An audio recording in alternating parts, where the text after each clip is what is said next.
Namaskar, I am Krishna Sagar Rao, the spokesperson for BJP. I wholeheartedly, on behalf of Bharatiya Janata Party Telangana unit, invite and welcome Amit Shah ji, our national president, to Telangana state and also to Nalgonda district. We are actually so proud to be the members of this great party, which has created a milestone of sorts in this political ecosystem of India. The new India is seeing new kind of politics, and that too poor-centric, deprived-centric politics and governance. Governance through Prime Minister Narendra Modi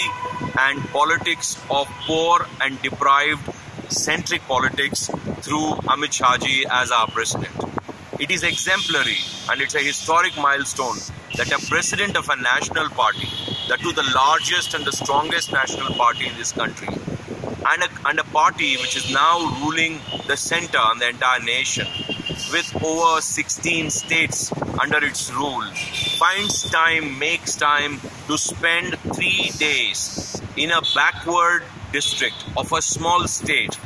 3 complete days. Not even the chief minister of this state has time to spend with his own people, but the president of a party, without having any electoral outcomes as a result of these 3 particular days, and without having to campaign for elections, is coming here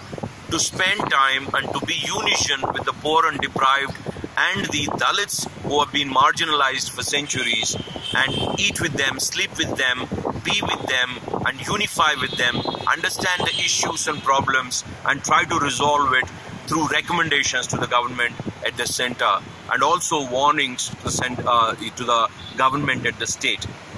Once again, I am so proud that I am a member and a Karyakarta of Bharatiya Janata Party, because this is the only party which has what it takes to walk the talk and deliver good governance, deliver people and deprived-centric, common people and deprived people-centric governance and politics. Once again, Amit Shah ji,